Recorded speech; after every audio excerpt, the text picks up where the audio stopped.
Olá, pessoas! Podcastirmãos.com Jetlag especial de fim de ano entrando no ar. Eu sou o Paulinho, estou aqui com o meu amigo nacional, mas internacional, porque agora eu tô na Espanha, ele tá no Brasil, Gustavo, que trouxe os seus amigos internacionais, nacionais aqui pra gente ter uma conversa cheia de fuso horário diferente, que hoje tá especial, hein, Gustavo? Hoje tá especial, é cheia de fuso horário, cheia de amizades, porque realmente trouxe meus amigos, todos que já estiveram conosco gravando podcast, desde os primórdios deste jet lag. Eu tô aqui com o Cleuber, que animou a acordar às 3h30 da manhã pra gravar. Isso é que é amigo, hein? Vamos gravar sobre amizade, Cleuber? 3h30 da manhã, tô dentro. É isso aí, Gustavo. E eu tô aqui com a Ellen, que está lá do outro lado do mundo, na Austrália. E eu tô aqui com a Marissa, que além de ser a melhor mentora da Tente, ainda é a mais colérica. Eu não sei se eu rio ou se eu choro com essa declaração, mas pode ser que seja verdade. E eu tô aqui, eu sou a Marissa, eu tô aqui com o Hugo, que eu tenho a impressão que também é um dos mais coléricos da Tente, porque a gente se identifica, né? E é o brasileiro que saiu da Índia, mas a Índia não sai dele. E olha, tô esperando pra sentar com ele pra comer uma comida indiana, viu? É verdade, viu? Eu vou te falar, nenhum restaurante indiano aqui conseguiu bater a comida da minha casa, mas a gente segue tentando. Eu estou aqui também, incidentemente, na mesma cidade que o Gustavo, apesar de ainda não termos nos encontrado, de volta com o Paulinho, sentado na mesa dele lá na Espanha, dá a volta ao mundo todas as semanas, né? Ai, que legal, gente. Que especial, Gustavo. Ó, cumpriu mesmo de juntar a galera aqui pra gente fazer esse episódio de fim de ano. Daqui a pouco a gente vai atualizar onde tá cada um no mundo, mas o jet lag, fizemos as contas já? Se é 4 da manhã no Canadá, que hora que é na Austrália agora, Ellen? São 7h15 da noite. 4h15 às 7h15, quantas horas dá? 12, 13, 14, 15. Eu sou de biológica. 15 horas. 15 horas de fuso horário junto aqui, passando por Vietnã. 6h15 da noite. Passando pela Europa, nós estamos batendo recorde hoje aqui de fuso horário. Mas a minha intenção de convidar pessoas de fusos horários tão diferentes não foi simplesmente termos o jet lag com mais fusos horários da história. A minha intenção foi termos pessoas que já tiveram ou ainda têm a oportunidade de fazer amizade nos mais diversos lugares do mundo. Ficou faltando um representante da África, que ele estava convidado, mas tivemos probleminhas aí com a agenda e ele não conseguiu vir. Mas nós temos hoje representantes aqui na Oceania, Sudeste Asiático, ali Hugo animado para vir falar da Índia, como fazer amigo, como foi essa jornada de amizade na Índia, Paulinho na Europa, eu na América do Sul e o Cleuber na América do Norte. Todo mundo enfrentando diferentes oportunidades de fazer amigos. O Cleuber talvez com representantes de todos os lugares do mundo na cidade dele. Como um bom canadense, né, Cleuber? Exatamente. Aqui nós dizemos constantemente que o mundo vem para o Canadá. O Canadá tem um programa de educação muito forte, assim como a Austrália, e a gente encontra gente de todos os lugares do mundo aqui. Essa semana eu encontrei uma pessoa do Suriname. É interessante porque é aí na América do Sul, né? Mas é muito raro. Foi a primeira pessoa em 10 anos. A gente não conhece ninguém do Suriname, né? Quem conhece alguém do Suriname? Não conhece ninguém do Suriname. E a gente vai falar de tudo isso, gente, porque a gente vai falar sobre fazer amigos. Fazer amigos depois talvez com a Ellen aqui não, mas todos os demais, acredito, depois dos 40, né? Não é tão fácil, né? A Ellen ainda não chegou nem nos 30, gente, calma. Mas a gente vai conversar sobre isso, fazer amigos depois de adultos e fazer amigos em outra cultura, outras culturas. A gente vai conversar sobre isso aqui nesse jet lag especial de fim de ano do podcastirmãos.com.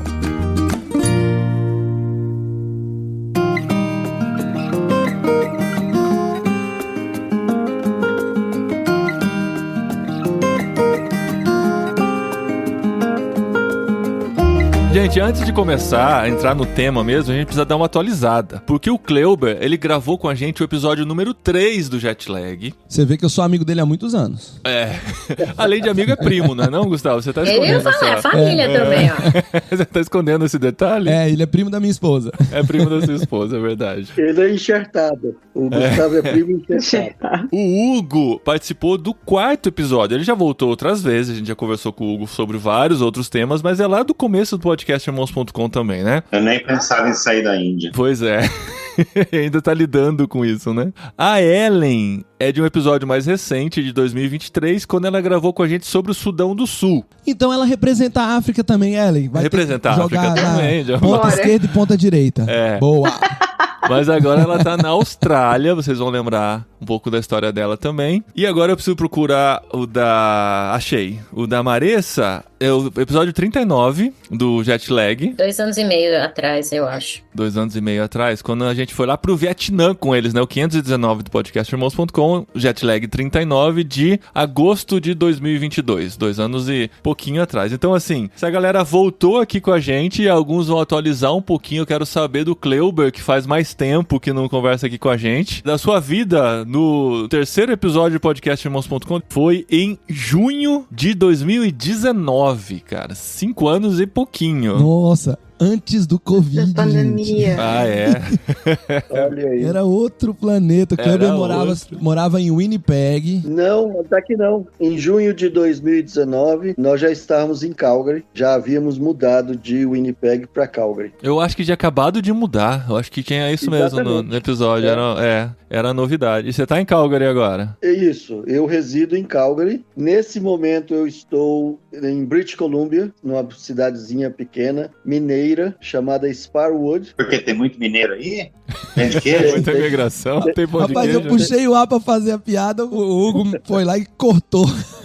Não, eu tô sério. Mas eu tava achando também, igual Eu o Hugo também. ali, ele tem É um monte de sério? mineiro lá. Não, que Eu mineiro achei lá. que era de governador Valadares.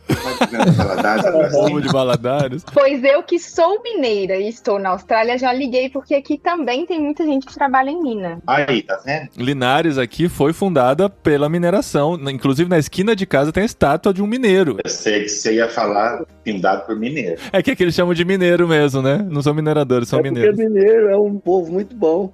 A gente exporta para todo.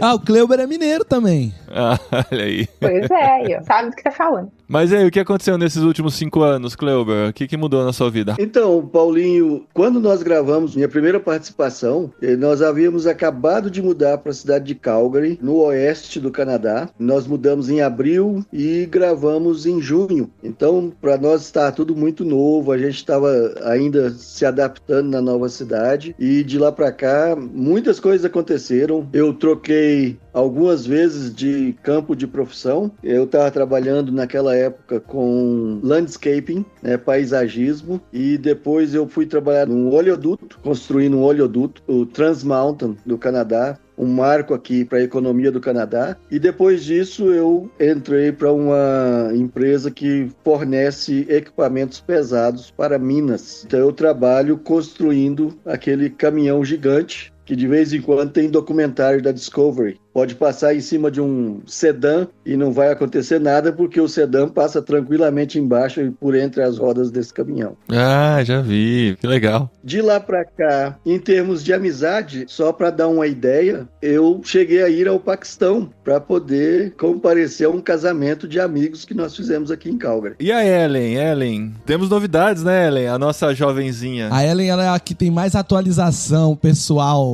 Não estão vendo no vídeo, aliança linda, super customizada, personalizada. Não. Verdade. Porque a história a gente ouviu foi do Sudão do Sul, mas você já na Austrália, e daquele outro lado da Austrália, né, o menos conhecido. E o que aconteceu desde sua última gravação? Desde a sua volta do Sudão do Sul, vamos dizer assim. E aí? É, eu não faço parte mais da Jocum, eu estava com eles na época. Hoje sou 100% Tente Brasil. Olha aí. Aê, posso ouvir um amém aí, igreja? Amém! Fazedora de tendas, missionária fazedora de tendas. E eu estou terminando um certificado educação infantil, que é o que eu estou estudando e vou continuar estudando ano que vem. Vou casar, né, gente? Daqui quantas horas? Daqui 4 dias e... Quando esse episódio sair, você já vai ser uma senhora casada. Serei a senhora Pierce. Casada. Um australiano, Ellen. Sim, Caramba. daqui mesmo. Que você conheceu antes de ir pro Sudão ou depois? Antes. Era só amigo, né? Então a vida mudando totalmente. E Maressa, e o Vietnã? Como vai o Vietnã? Muita chuva? Muito tufão? Pois é, a época de tufão foi só... Quer dizer, a época de tufão tem todo ano, mas só no nosso primeiro ano a gente experimentou a primeira grande enchente da cidade e um tufão. Esse ano teve um tufão, mas foi leve, então tá de boa. Um tufinho. Um tufinho. Como a gente se acostuma com tudo nessa vida, né? Tudo. Ah, esse ano teve um tufão, mas foi tranquilo. O furacão que passou ali foi de boa. E terremoto? Não, terremoto tem, mas nada grave. É isso aí. Dá uma tremidinha só e pronto, né? Segue a vida. Balança ali um lustre. Aí passa férias do Brasil e acha tudo monótono. Eu acho que no meu caso vai ser isso mesmo, porque aqui é 220 volts. O dia que eu voltar pro Brasil, o bicho vai pegar. Você comentou, eu lembro que quando a gente fez o episódio de Choque Cultural Reverso, você comentou algumas coisas lá, você falou, isso aí vai ser... Fichinha. É tipo o choque cultural reverso da Adri e do Paulinho. Tipo, nossa, que bagunça, né? Eu vou achar que no Brasil tá tudo lindo, tudo arrumado. Organizado. Gente, que organização. É o Cleber, o Hugo. Pois Boring. é. Né, Adorar Hugo? os SUS, adorar tudo. Ir pra São Paulo e pensar, gente, ninguém buzina. Nossa. Coisa linda. Pois é! Acabei de voltar de Tóquio de férias agora, porque aqui é tudo pertinho. Ninguém buzina lá. Mas enfim, isso é história para um outro podcast. Ok. Atualizações sobre mim, da última vez. O emprego é o mesmo? O emprego é o mesmo, mas a responsabilidade é diferente. Então, quando eu fui entrevistada, eu e o Paulo, eu estava como gerente de treinamento e desenvolvimento, sofrendo os desafios do choque cultural de dar treinamento para uma equipe cultural completamente diferente, né? E que já tem um perfil bem peculiar, que vamos dizer assim, né? Os desenvolvedores de software. E agora eu tô como gerente do RH, então eu sou responsável por todo o RH, incluindo, né, a área de treinamento e desenvolvimento. Então isso é o que mudou. E nós mudamos de igreja também. Então, duas grandes novidades que aconteceram da última vez: mudança de igreja, mudança de cargo. Mas, enfim, assim, tem muita história para contar, muitos amigos. Depois de quase 3 anos aqui, posso dizer que eu tenho amigos pra vida. Olha, Pessoas que muito legal. significativas pra mim mesmo. Assim, que eu trato como da minha família. Vietnamitas. Vietnamitas. E também tenho outros, porque os donos da empresa são canadenses, então tô com um pezinho lá no Kleuber. O meu chefe direto é dos Estados Unidos. A igreja onde eu tô agora tem gente da Rússia, da Alemanha, da Itália. Então, tá bem mix. E da Austrália também, Ellen. Então, Olha tem um isso. bom mix lá. Tudo bom. E o Hugo, como é que tá o choque cultural, Hugo, depois daquele episódio? Então, Paulinho, desde o nosso, já gravamos alguns, né? O choque cultural, digamos assim, que está mais engarrafado, né? Não sumiu, não, mas assim, estou conseguindo tampar ele mais, talvez, e não mostrar para tanta gente, né? Antigamente eu não aguentava escutar nenhum tudo bem, eu já falava para a pessoa que não estava tudo bem, que minha vida estava horrível, um desastre, semana ruim, aí eu perdi a pessoa. Então, estou quase chegando no tudo bem, não consigo falar tudo bem de volta ainda, que a pessoa do banco me ligar e perguntar se está tudo bem, eu penso assim, moça, você não quer saber, fala do cartão. E aí, desde que eu gravei o primeiro com vocês, muitas coisas mudaram, né? Eu fui da Índia, mudei para a Inglaterra, fiquei alguns anos lá e trabalhei em várias coisas lá, trabalhei com pediatras, com estudantes internacionais, e agora estou no Brasil, faz 1 ano que estou no Brasil, morando numa cidadezinha no interior de São Paulo, bem apropriada à minha situação, que chama Socorro. Então eu acordo todo dia e falo, socorro, Deus. E agora estamos lá, aprendendo, conhecer essa cultura desse momento do Brasil 2024 que eu não conheço. E trabalhando bastante com o Gustavo, online também, né? Pós-pandemia, vida, todo mundo gosta do online. Então, estamos aqui, no Recife, no momento aqui, onde o calor nunca acaba, né? O calor gostoso nunca acaba. Tô dando risada porque eu também tô aqui em Recife. Nós estamos gravando esse episódio às vésperas de começar o nosso 10º Go Equipped. Eu tinha falado que nesse episódio você ia contar como é que foi, mas né, não vai ser nesse, porque vai entrar no ar depois. Não vai dar, só vou contar como é que foi ano que vem.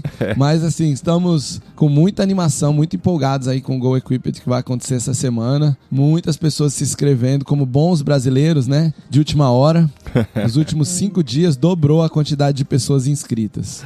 Pra vocês terem uma ideia, assim, como é fácil você se planejar aqui no Brasil. Mas não tô reclamando não, amo meu povo, amo nosso povo, entendeu? Nós somos assim, a gente apenas precisa compreender. Não é errado, pelo menos a gente precisa fazer um estudo teológico profundo, você decidir de última hora, né? Segundo a Bíblia, você pode se decidir até na última hora, por Jesus. Então, o brasileiro tá se decidindo, entendeu? Cultura.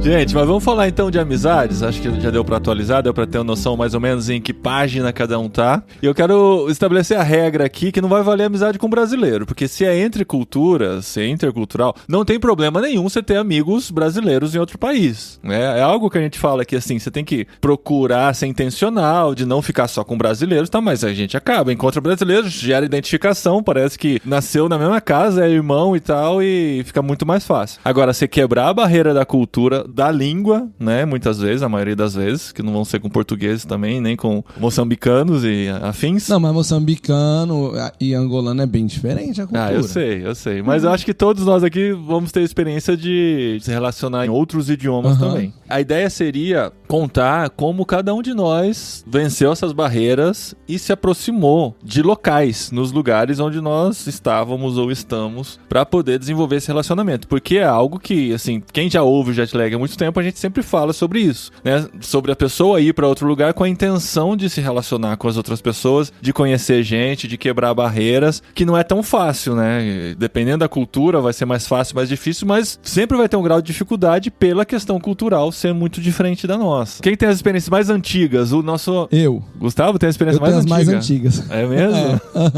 Na Argentina? Talvez eu e o Hugo é da mesma época. Quando eu morei na Argentina em 2006, eu fiz amizade com os argentinos. E olha que talvez seja o maior desafio para os brasileiros, fazer amizade com os argentinos. Entendeu? Mas lá... Primeiro, eu não gosto de futebol. Brasileiro e argentino, né? Como bom brasileiro, você sai do país, todo mundo acha que você gosta de jogar futebol, que você entende de futebol. Não sei se isso funciona na Ásia, não sei se funciona pras meninas. Primeira coisa, futebol. Aqui no Vietnã também. Cheguei lá em 2006, tava tendo a Copa do Mundo e eu não entendia nada. Então, todo dia de manhã eu tive que estabelecer para conseguir conversar no trabalho, porque era o assunto que eles puxavam. Então, o que eu fiz? Eu acordava de manhã, tomava café em casa com a minha esposa e olhava o noticiário de futebol. Foi a única vez na vida que eu fazia isso. Olhava como é que tava lá o Boca Juniors, River Plate, os times locais, pra eu saber. Eu tinha que ter algum assunto pra começar. Então eu procurava ter assunto. A segunda coisa que eu fiz é que eu levava paçoca do Brasil, e levava café do Brasil, botava lá na minha salinha, na minha mesinha lá do escritório, oferecendo gratuitamente. Mas logo eu vi que apesar deles gostarem muito da paçoca, eles queriam que eu tomasse o chimarrão deles, que é o mate. E aí eu comecei a tomar o mate, e é o hábito que permaneceu. Eu tomo mate argentino até hoje. Olha aí, já tem 18 anos. E eu sigo tomando quase todos os dias. Quando eu tô em casa, todos os dias eu tomo de manhã. Então eu tomava o chimarrão com eles. À medida que eu comecei a tomar o chimarrão com eles e eu tinha algum assunto pra falar, as conversas começavam. E uma última estratégia é que eu falava portunhol, né? Até eu aprender a falar o espanhol. Então, com os colegas do trabalho, alguns especificamente mais tímidos, tinha um que eu me lembro muito bem, eu ia lá e pedia pra ele corrigir os meus e-mails, corrigir os meus documentos. Eu poderia fazer isso pelo corretor ortográfico do Word, né? Na época. Mas eu ia lá e sentava com ele, porque daí era um tempo dele... Eu tinha aula de espanhol, mas eu queria era me relacionar com eles. Então as minhas estratégias iniciais eram tomar o chá dos caras, mas é o chamate, gente. Tomar o chá dos caras, levava balinhas e doces daqui e ia lá pedir ajuda para aprender a falar o idioma deles. Essas foram as minhas principais estratégias. diferentes. Eu ganho tempo. Meus primeiros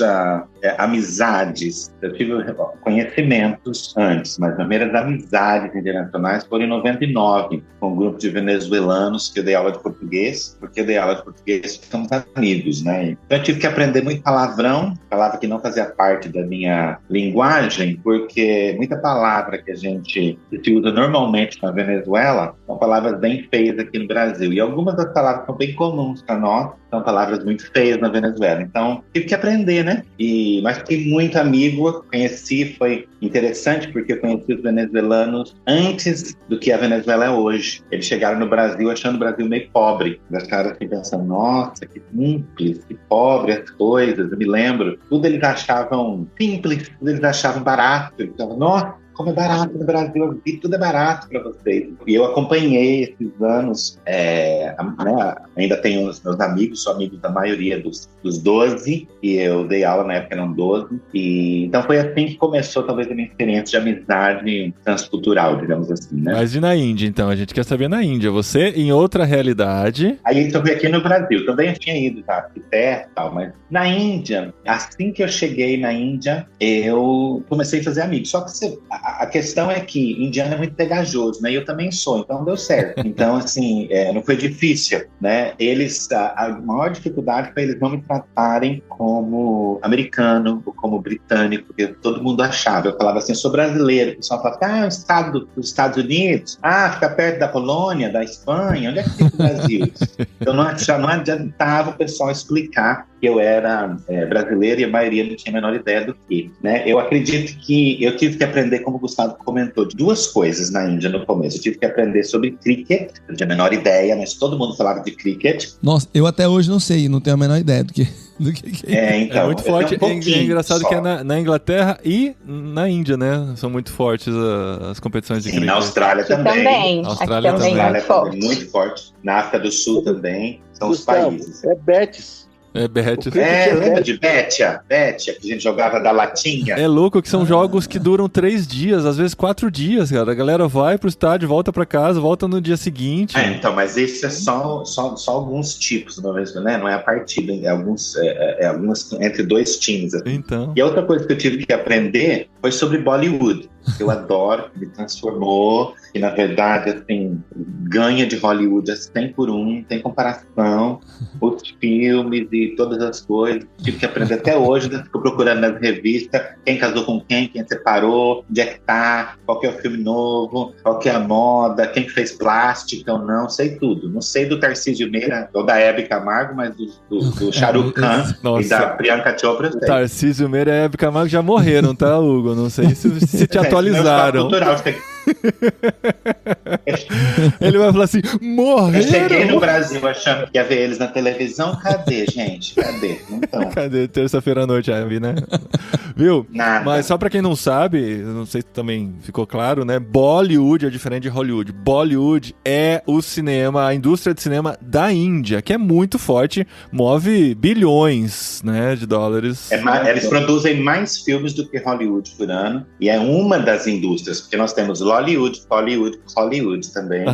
Tem outros woods também, mas Bollywood é o mais famoso, na verdade. Eles gravam aqui na minha cidade, Hugo. Alguns filmes eles gravam aqui onde eu tô, no Vietnã. Eles já gravaram no Brasil, eles gravam pelo mundo, né? Então, os filmes são maravilhosos mesmo. Se você não tá ouvindo aí, vai assistir um Bollywood, vale a pena. E tem muita coisa no Netflix, viu? É só você começar a fuçar e começa a aparecer de sugestão. Aqui também teve estratégia, viu? Porque o vietnamita, e até assim, antes de vir pra cá, eu estudei um pouco as diferenças culturais e as diferenças culturais pro trabalho e pra vida. E na vida, entre essa questão de fazer amigos, né? E aí tem uma analogia que a gente fala, né? Do povo que é pêssego e do povo que é coco. Algumas culturas são pêssego. Elas são super fluffy e soft por fora, mas pra você realmente chegar no core, no fundo, você vai encontrar uma semente, né? Então, quer dizer, eles aparentemente são friendly, são amigáveis, são fáceis fáceis de amizade, mas quando você chega no core lá dentro, vai ser difícil porque é uma semente. O povo que é coco, ele é duro por fora. Fala assim, é difícil de fazer amizade. Mas à medida que você penetra na casca, ele é super soft dentro, e aí ele vai ser um amigo pra anos. Ele é duro no primeiro momento, mas depois fica fácil. E aí, quando eu cheguei aqui, eu falei assim, eu preciso entender direito, porque até no livro que eu li sobre isso, não tinha uma coisa específica sobre o Vietnã. E não é porque é a Ásia, e eu e o Paulo, a gente tem aprendido muito sobre isso,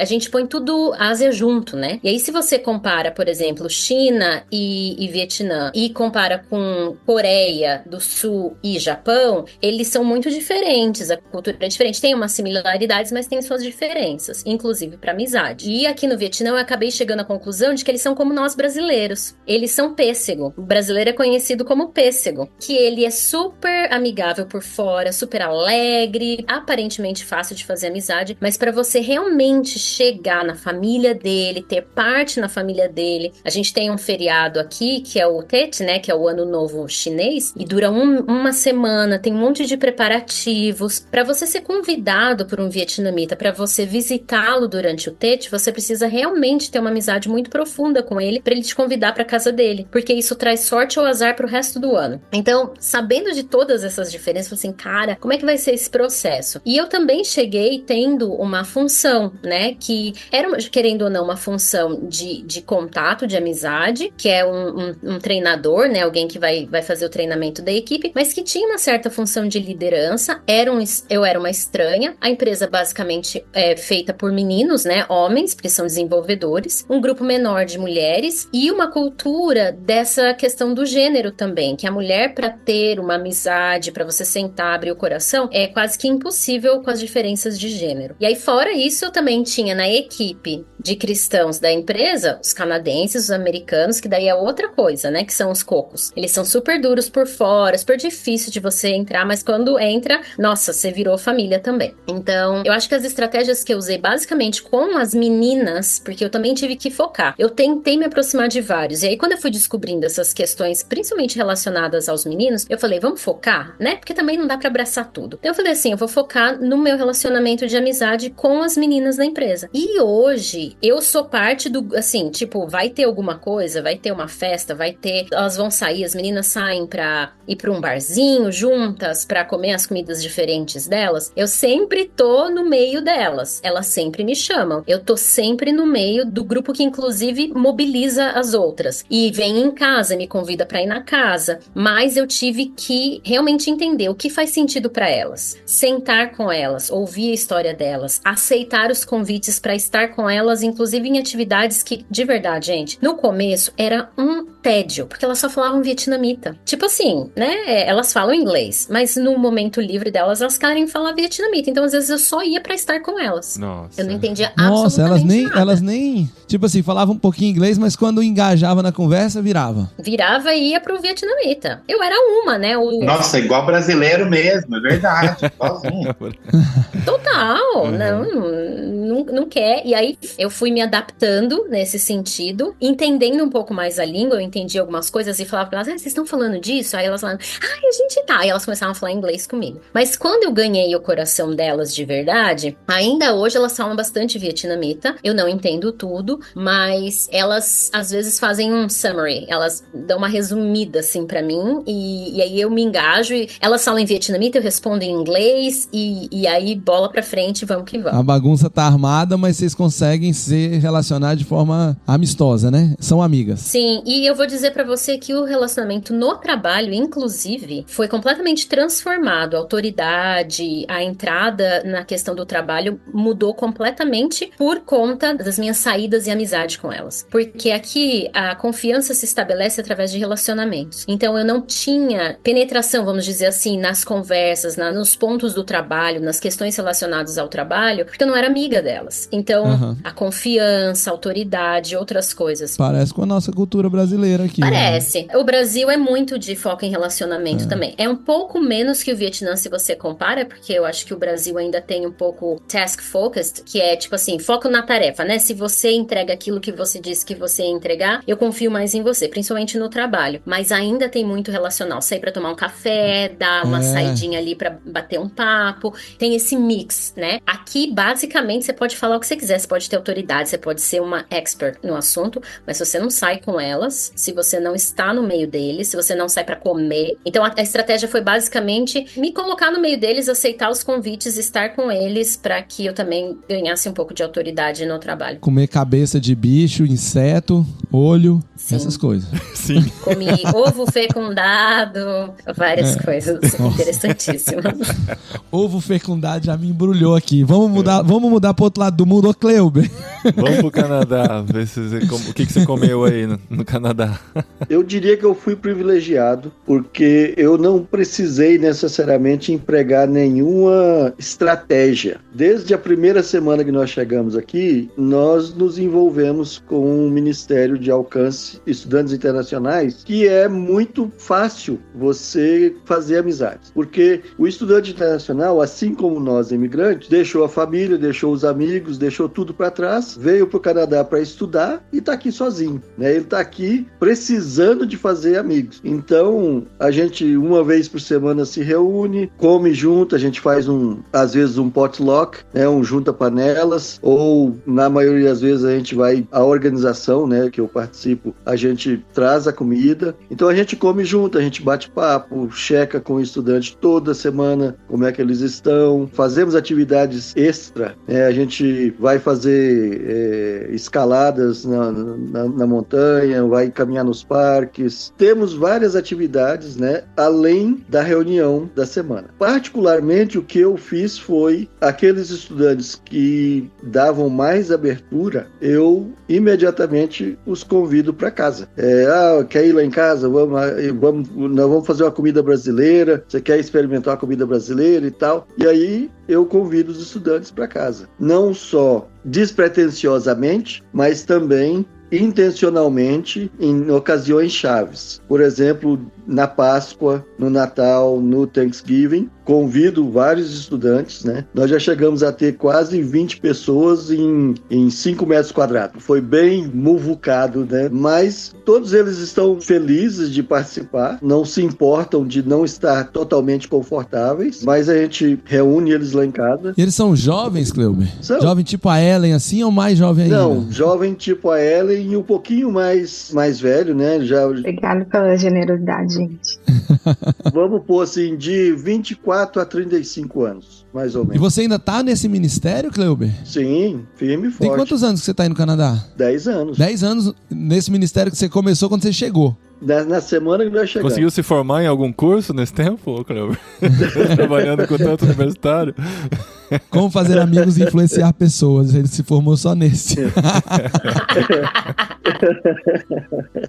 Eu já formei alguns PhDs aqui, viu? Olha isso. Mas a sua característica, ela é um pouco diferente, porque apesar de você estar há 10 anos, muitos deles foram só de passagem, né? Você teve uma amizade curto, ou de médio período, e muitos acabaram indo embora, porque estavam só estudando. Como é que foi isso? O que acontece muito é assim, os estudantes vêm aí no primeiro ano que eles ainda estão, né, no choque cultural, ainda estão se adaptando ao Canadá, eles caminham muito junto com a gente. Aí no segundo ano, eles desaparecem. Aqueles que a gente formou amizade maior, vão ficando. Ano após ano, eles vão lá em casa. Todo ano eu faço questão de fazer o jantar de Natal, e aí eu convido e o pessoal vai. Alguns, que eu saiba, que eu posso te dizer, tem 4 estudantes que retornaram para seus países de origem. Um chinês, ele teve que retornar porque ele estava com bolsa do governo e o governo, então, o obrigou a retornar para a China. Ele não queria, mas ele teve que voltar. Aí no Canadá tem esse problema, né? Do pessoal não querer voltar. Eu nunca fui aí por causa disso.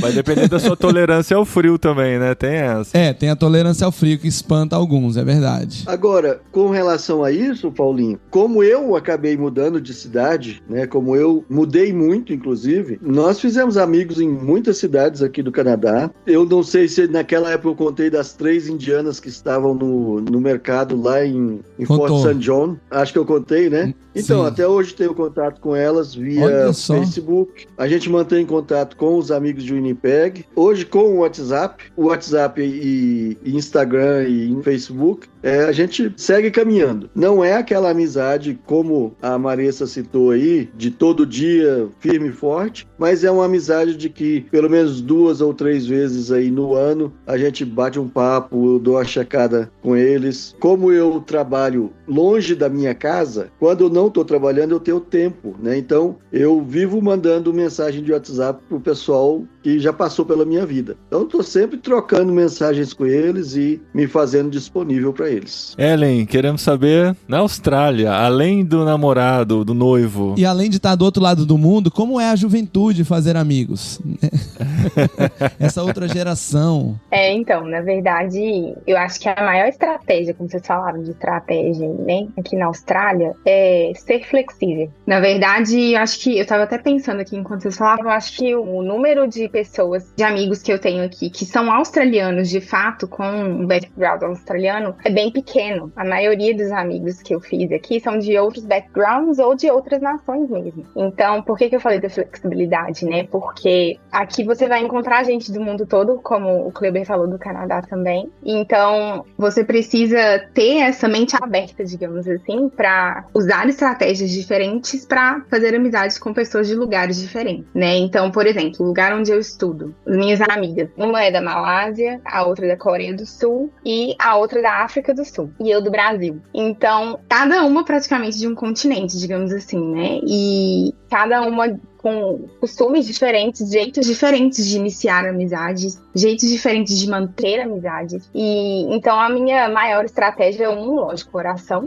Pedir para Deus, Senhor, como que eu posso fazer esse relacionamento aprofundar, né? Criar confiança. E 2, essa questão de ser flexível. E especialmente também porque elas são mais novas. No meu caso, como um estudante internacional, nesse momento aqui na Austrália, tem muito disso também. A maioria das pessoas são mais novas, especialmente no tipo de curso que eu tô fazendo. Então, você tem que... Eu tive que dar uma pesquisadinha nessa questão, assim, o que é a mocidade que os jovens ela de hoje entregou que curtindo. ela não é tão nova. Ela entregou que ela não é tão nova. Poxa, Ellen, eu tô aqui fazendo uma propaganda, você vai casar novinha e tal. A Gente, mocidade. Tem gente crente, não fala mentira.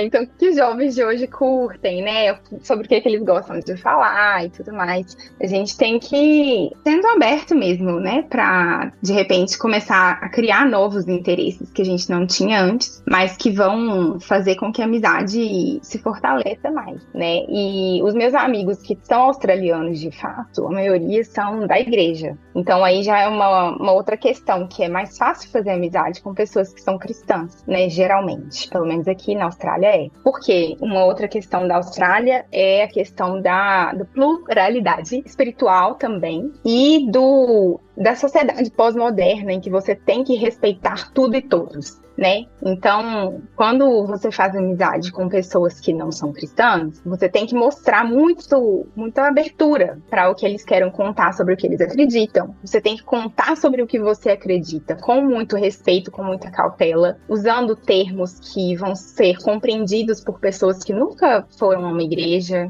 que às vezes nem sabem direito quem é Jesus. Eu tenho aprendido muito, especialmente durante esse ano em que eu estive com mais contato com pessoas não cristãs e de nacionalidades diferentes. E tem sido um desafio bem interessante fazer amizades aqui. Chegar no core, como a Marissa falou, né? De algumas pessoas que aparentemente são muito abertas e amigáveis, mas quando o assunto fica um pouquinho mais profundo, um pouquinho mais sério, já muda de assunto, já não quer aprofundar. Tem sido muito legal, assim, aprender sobre isso e ver como, até mesmo a questão de como Deus fez a gente, né? De formas tão diferentes E como a gente aprende sobre o próprio Deus e o caráter dele quando a gente conhece pessoas de outros lugares e inicia amizades com elas. Eu tenho umas experiências de fazer amizades internacionais sem morar com africanos. A Maressa acompanha um pouco mais de perto essas amizades por conta da Tente. A gente tem lideranças e membros da Tente de diversos países. E algo que me chamou muito a atenção é que eu achei muito difícil fazer amizade com o diretor da Tente lá da Nigéria, também com a diretora da Tente da Índia. Nigerianos e indianos são muito diferentes e ambos são muito diferentes do brasileiro. Pode ser que eles sejam muito diferentes de mim e que a minha amostragem seja pessoal, mas o fato de, para mim, especialmente entre eu e o nigeriano, para mim ser muito importante o relacionamento para que o trabalho flua bem, para ele é relevante apenas que o trabalho flua bem. Então todas as interações comigo, elas são interações circunstanciais, focadas no que a gente precisa que aconteça. E aí, por causa disso, eu não sinto que existe confiança no trabalho, porque eu gostaria de me tornar amigo dele, para que por meio dessa amizade a confiança se estabeleça, do meu ponto de vista. Então a gente já viajou junto, a gente já foi para congresso junto, a gente já almoçou, a gente já se encontrou em vários países diferentes, a gente já teve vários momentos juntos. Toda vez é muito bom, muito agradável, desde que o tema seja a Tente, desde que o tema seja o trabalho, desde que o tema seja esse mundo de missões. Se eu pergunto como tá a família, como estão os negócios lá no país dele, como tá a política no país dele, como tá, a resposta ela é sempre muito sorridente, muito curtinha, e ele muda de assunto. Olha só. Então eu conversando com o diretor lá, o Steinar, que é o diretor norueguês, que vai muito na Nigéria, o que ele me disse é que é assim a cultura. E eu é que não consegui entrar e enxergar. E aí ele tenta fazer uma ponte falando pro outro lado que eu preciso disso. E aí às vezes eu vejo o nigeriano se esforçando, mas ele não dá conta. Porque quando ele pergunta se tá tudo bem e eu quero responder diferente de tudo bem, ele não tá preparado para uma resposta. Entendeu? E um cara então, que também entende dessa questão cultural. Você trabalha pra Tente, né? Um cara que tem entendimento cultural. A Maressa conhece ele, já teve oportunidade de encontrar. Já Maressa? Pessoalmente? Não Acho pessoalmente. Pessoalmente só não. online. Só online. Mas eu quero ouvir também o Paulinho pra saber na Europa, tenho curiosidades sobre isso. Mas eu ia falar que eu acho que pra algumas culturas, e aqui também eu não preciso escolher você pra ser meu amigo. E é isso que acontece aqui, eles vão ser friendlies, eles vão ser amigáveis, eles vão te responder, mas se você não tiver tempo lá, longo, pra ele realmente investir num relacionamento profundo, ele vai querer estabelecer com você relações estritamente de trabalho. Tipo assim, eu não escolhi você pra ser meu amigo, né? Eu escolho pra ser quem tá muito próximo, né, Hugo? Acho que na Índia tá... A mesma coisa na Índia. Eu acho que ainda mais online, tipo assim, quando é que eu vou te ver? Você vai vir na minha casa comer um curry? Não, então por que eu vou gastar tempo falando dos meus problemas pra você? Entende? Você não vai vir, eu vou ficar desabafando, então vamos trabalhar com o negócio aqui. Então nisso é interessante. Ninguém quer ficar falando da vida, na sala de aula, tem que ficar perguntando pros meus alunos lá na Índia, por exemplo, como é que vocês estão? Tá tudo bem, tá tudo bem. Os meninos do trabalho é assim também. E pronto, vamos pra aula. Vamos pra aula. Senão é muito irrealista, né? Daí, porque a amizade é pegar, ir na casa, é ficar junto. E a tela não permite isso, né? Não, e por isso até no escritório com as meninas flui melhor do que com os meninos, porque eles sabem quando eu sento com eles no almoço pra fazer pergunta e pra me aproximar, eles falam, eu não vou virar amigo próximo dela. Mas o relacionamento mudou quando eu convidei eles pra virem na minha casa. Alguns meninos do trabalho já vieram aqui em casa, principalmente os mais próximos do Paulo. E aí mudou a chave.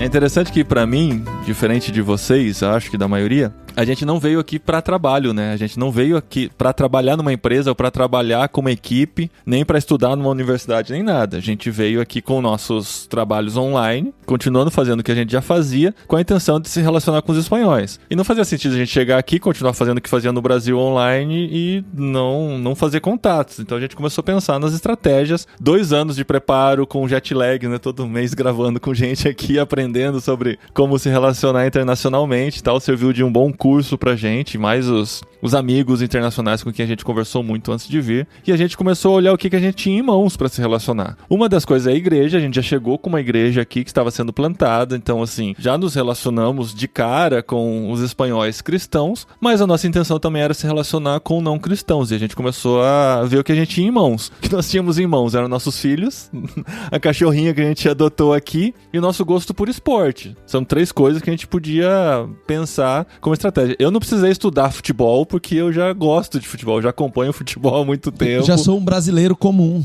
Já sou um brasileiro normal, que entende de futebol brasileiro e futebol europeu, né? Então, assim, Real Madrid e tal, Barcelona são muito amados aqui. Jogadores brasileiros que jogam nesses times são idolatrados, né? Agora com Vini Júnior, Rafinha, essa galera que tá por aqui é ídolo dos espanhóis. Ter essas 3 coisas ajudou bastante. Então, como a gente levava os filhos pra escola de manhã a pé, que é perto de casa aqui, a gente procurava chegar antes pra deixá-los e conversar com quem tava na porta, chegar antes pra buscá-los também e buscar uma conversa com os pais que estavam lá. E os espanhóis, os do sul, tá? Quando a Marissa falou, quero ouvir sobre a Europa, né? Do mesmo jeito que a Ásia, vão existir muitas Europas aqui. Verdade. Até dentro da Espanha existe uma variação muito grande de regiões e tal. A Espanha já é mais aberta que outros países mais do norte, e o sul da Espanha é um pouco mais aberto ainda. Então é muito fácil você interagir com as pessoas na rua. Se você encontra um semi-conhecido na rua e pergunta que tal, ele já vai contar de onde ele tá vindo, pra onde ele tá indo, tal. Ele vai se abrir pra você nesse primeiro nível aí. Só que esse primeiro nível, essa fruta, esse pêssego, tem uma carne bem fininha, assim, sabe? O caroço já chega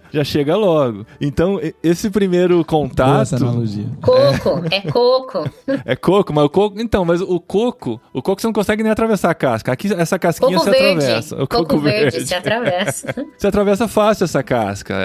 Eles são muito receptivos, você conversar, bater papo na rua, assim, é muito normal. As pessoas, você encontra algum conhecido na rua, ele para pra conversar com você, sabe? Às vezes você só quer dizer um até logo, né? Que eles dizem quando a gente esbarra com alguém. Um olá que tal, e aí ficou 15 minutos de conversa. A gente aprendeu isso. Morrer numa dessas. O olá que tal é diferente do tudo bem do Brasil. Porque o tudo bem, você pergunta, tudo bem, e passa e vai embora. Você fala olá que tal, você quer conversar. Se você não quer conversar, só tá de passagem, você fala hasta luego. Então, hasta luego, parece que você tá dispensando a pessoa, mas é só hasta luego e passa, hasta luego.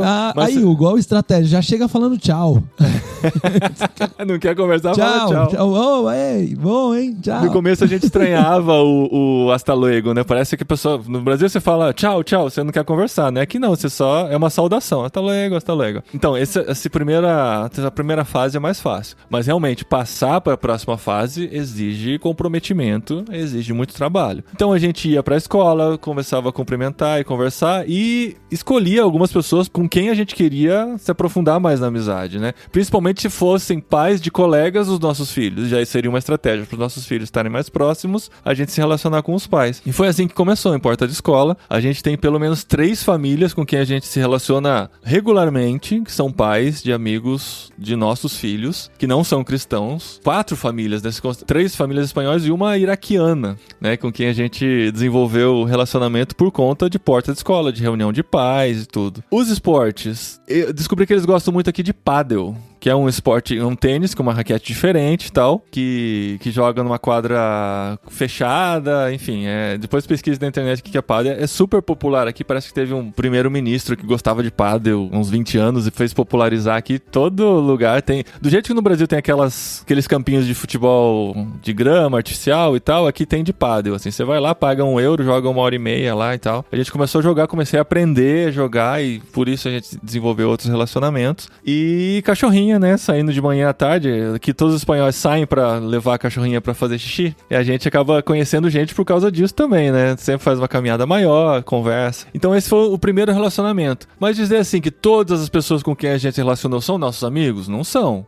E a gente entraria aqui num novo nível de discussão. O que de fato são amigos, né? Inclusive com um desses amigos que nós desenvolvemos amizade, a esposa dele trabalha na Cruz Vermelha, ele já morou em vários países, morou no Sri Lanka, morou em Moçambique, entende um pouco de português por causa disso. disso, e morou na Índia também, e ama a comida indiana. Eu falei, eu tenho um amigo que morou 20 anos na Índia. Aí eu pensei assim, mas o Hugo é meu amigo mesmo? Eu nunca encontrei o Hugo pessoalmente, eu não sei se ele é meu amigo, a gente se conversou por podcast só, né? Mas eu contei como sendo meu amigo. A questão é, quais realmente são nossos amigos? Quem são os amigos com quem a gente desenvolve relacionamento? E eu acho que um termômetro pra isso é perguntar assim, se eu tivesse uma dificuldade no meio da noite, né? Se eu tivesse uma emergência, pra quem eu teria liberdade de ligar e pedir ajuda de madrugada, sabe? E eu acho que aqui na Espanha a gente já teria eu teria pelo menos 3 pessoas pra quem eu saberia que eu pudesse ligar. Da igreja talvez seria mais fácil, mas fora da igreja outras 2. Com certeza eu teria essa liberdade. Assim, eu tô precisando de ajuda, uma emergência com minha família aqui e tal. Vocês têm já esse tipo de amizade, assim, nos outros países, pra quem vocês acham que teriam essa liberdade de fato, incomodar no meio da madrugada? Como que é pra vocês? A Ellen responde por último, por favor. Com certeza ela tem, né? Ela pode ligar no meio da madrugada pro melhor amigo dela. Por isso, para acabar com as nossas respostas. Senão a gente vai ter que ter um aconselhamento casal. Na verdade, o que eu ia dizer é que eu tenho passado um pouco por essa... Na questão de estar quase casando, né? Eu tenho visto muito isso, porque aqui na Austrália, o casamento, a cerimônia de casamento é muito diferente do Brasil. As coisas são mais, como é que eu posso dizer? Mais simples, quase mais caseiras, digamos assim. Então, na igreja, por exemplo, quem faz toda a organização do local, a decoração, a comida, são as pessoas da igreja. A menos que você tenha muito, muito dinheiro, aí você pode contratar, como faz no Brasil. Mas aqui é mais comum as pessoas, os seus amigos te ajudarem a fazer o casamento. Então eu tô passando justamente por isso. Eu tô podendo ver assim, nossa, esse aqui é amigo mesmo, eu posso contar, tá super me ajudando com tal coisa. A outra, nossa, de repente deu alguma coisa errada no planejamento. Não, pode deixar que a gente vai resolver. Então tem sido interessante, mas de fato, as pessoas com quem eu posso contar e que eu posso chamar de amigos nesse sentido são os amigos da igreja, por exemplo. A gente teve uma crise parecida no nosso casamento. Nós casamos em Campo Grande, Mato Grosso do Sul. Nossos amigos na época, 90% já eram... eu sou de São Paulo e tal, no interior de São Paulo, e a Adri já tinha muitas amizades por lá. E eu fiquei assim... Aí na hora de escolher os padrinhos, eu falei, eu vou escolher padrinhos que eu vou forçá-los, por serem meus padrinhos, a irem lá pro Mato Grosso do Sul. Que não era uma viagem simples de se fazer. Aí eu falei, eu não quero que ninguém vá simplesmente porque foi escolhido como padrinho. Eu quero que quem vá pro meu casamento seja porque quis ir. E a gente decidiu, por isso, não ter padrinhos. Nós não tivemos padrinho. E na hora do casamento eu falei, vocês que estão aqui são nossos padrinhos, todos vocês. Porque se vocês estão aqui, vocês realmente nos amam, viajaram pra estar com a gente e tal. E a gente não teve padrinho por causa disso, porque eu tive essa crise. Porque tinha um ou outro que eu pensava em chamar como padrinho que não foram. Eu falei, já pensou se eu tivesse chamado? Eles tinham que ter essa carga de viajar só pra estar no meu casamento, sabe? É interessante sua reflexão, Paulinho. Uma coisa eu acho que você tava principalmente comentando de ligar no meio da noite. Eu tenho cristãos e não cristãos hoje. Então, Deus me deu um presente. Pra mim, caiu a ficha que eu precisava de amigos aqui no Vietnã. Eu sempre fui uma pessoa, até pela minha personalidade, muito independente. Eu nunca quis ter amizades profundas. Mentira. Eu sempre quis ter amizades profundas, mas a amizade profunda pra mim é realmente compartilhando a vida. E se a pessoa não vem na outra via compartilhando, e eu sinto que só eu tô dando e a outra parte não tá trazendo, eu sempre cortei. E olha que incrível, eu nunca consegui ter amizades profundas assim no Brasil. Poucas, né? Eu tenho poucas pessoas, muito poucas mesmo, que eu consigo fazer isso no Brasil, porque ou eles me viam como alguém pra aconselhar, ou me viam como alguém pra oferecer, né? Simplesmente pra oferecer conselho. Mas eu também queria que, né, tivesse essa via dupla. Enfim, e aí eu comecei a orar. Estando aqui no Vietnã, Deus, eu me dei conta que eu preciso, né? Que é importante, o Senhor criou amizade. E eu comecei a orar, assim, intencionalmente por isso. E Deus tem me dado pessoas cristãs e não cristãs. E uma das meninas que é minha amiga, hoje eu já considero ela minha irmã mais nova, né? E a gente foi viajar e a gente precisou, tipo assim, precisa de alguém pra dar uma passada aqui no apartamento se alguma coisa acontecer. Ela ficou com a chave do apartamento, qualquer coisa que acontecesse, ela seria a pessoa que viria pra cá. Então ela e o namorado dela, ela não é, eles não são cristãos ainda, eles são muito próximos da gente, ele gosta muito do Paulo, ele chega na cidade porque ele é guia turístico, uma das primeiras pessoas que ele manda mensagem e fala, vamos conversar? É o Paulo. Eu tô indo ficar 2 semanas fora, quero encontrar com o Paulo. Então, nós 4, a gente já viajou junto, então a gente tem realmente estabelecido uma relação de confiança muito legal, e ela é minha super amiga, assim, aqui. E aí tem a dona da empresa e o marido dela, e ela é uma pessoa, assim, não é tão fácil, ela é canadense e japonesa, tá? Então ela tem uma descendência, dupla nacionalidade, a família dela também foi pro Canadá quando ela era nova, então ela tem características asiáticas e características canadenses. É super difícil de ter essa via dupla com ela. Eu sinto que eu abro muito, mas que a contrapartida não vem, e eu queria essa contrapartida, mas eu tô meio forçando e parece que agora, depois de um tempo, a coisa tá começando a andar. E ela é a pessoa que, se acontecer qualquer coisa no meio da noite, eu tenho certeza que eu posso mandar uma mensagem, ligar, e eles vão acolher. Ela é aquela pessoa que fala assim: Paulo tá doente, eu vou mandar entregar uma comida na tua casa pra você não ter que se preocupar. Ah, isso tá acontecendo? Eu vou fazer isso pra tal pessoa, pra apoiar e ajudar essa pessoa. Então, é uma pessoa com um coração de hospitalidade muito grande e facilita daí nesse sentido. Mas a amizade brasileira que a gente gosta, de abrir o coração, é um pouco mais difícil mesmo. Quando eu falo que são pessoas que eu teria liberdade de ligar, pra mim seria a última das últimas providências, assim, sabe? Eu também tenho essa coisa do tentar ser o mais independente possível. Adri, qualquer coisa eu vou pedir ajuda pra não sei o que. Não, peraí. Vamos ver se a gente consegue resolver sozinho, sabe? Porque eu tenho esse perfil mais, né, fechado também, né? Pra mim também é difícil esse tipo de coisa, mas pouco a pouco a gente vai desenvolvendo e eu acho que a gente vai aprendendo também com a vida. Acho que quanto mais experiente a gente vai ficando, a gente vai entendendo a importância das amizades, se manter uma amizade, de ser recíproco, né? De você também oferecer, não só receber e tal, né? Então a gente vai se colocando nesse lugar, né? Eu só tô casando porque eu tive que aprender isso, Paulinho e Marissa. Eu tive que aprender a receber e pedir ajuda. Senão eu não estaria casando com um australiano hoje. Mas você pediu uma ajuda pra ele? Não, eu tive que aprender a receber a ajuda dele e aí, eventualmente, vendo que era uma ajuda genuína, eu comecei a aprender a pedir também, né? Mas a questão do australiano é essa: a amizade deles é manifesta, é mostrada através dos atos de serviço, especialmente, porque eles não têm também essa questão de dividir o coração. O australiano é super individualista e fechado, mas é muito solícito em termos de ajuda prática. Então, eu tive que aprender sobre isso também. Tem sido um aprendizado interessante. Que vai intensificar em breve, pro modo hard. Sim. Paulinho, a gente falando de amizade, eu acho que, de novo, não quero falar Brasil, que o Gustavo não fica bravo, né? Mas estou tentando aprender a entender aqui. Eu e a Alessandra, minha esposa, sempre conversando sobre isso. Uma coisa que nós aprendemos, e eu nem me lembro, porque agora isso faz parte de nós, é mostrar interesse nas pessoas. É falar e ouvir, não só contar. Tem duas coisas importantes que eu aprendi e nós nunca fazemos. Uma é fazer perguntas e esperar pela resposta, e não dar a sua resposta imediatamente, a não ser que a pessoa pergunte, não falar assim: eu também, nossa, no meu país. E quando você fala no seu país, em outro país, indiretamente o que você está dizendo o meu país é melhor. Ainda mais que é uma coisa que parece melhor. Não, mas lá no Brasil tem isso, mas na nossa cultura a gente fica, nossa, que estranho, na minha cultura eu faço isso. A pessoa não te perguntou, espera a pessoa te perguntar, né? Ouve e espera a pessoa te perguntar. Então nós aprendemos muito isso, de perguntar, e se a pessoa contar um caso de uma situação, você não fala assim: nossa, minha tia passou pela mesma coisa. Não te perguntou. Ouve a história da pessoa. Sabe que você falou isso, Hugo, no primeiro episódio que você participou aqui, eu levo até hoje pra minha vida. Falei. Desde que eu cheguei aqui na Espanha, eu lembro disso. Eu tava nesse podcast e ele falou realmente, eu lembrei na hora.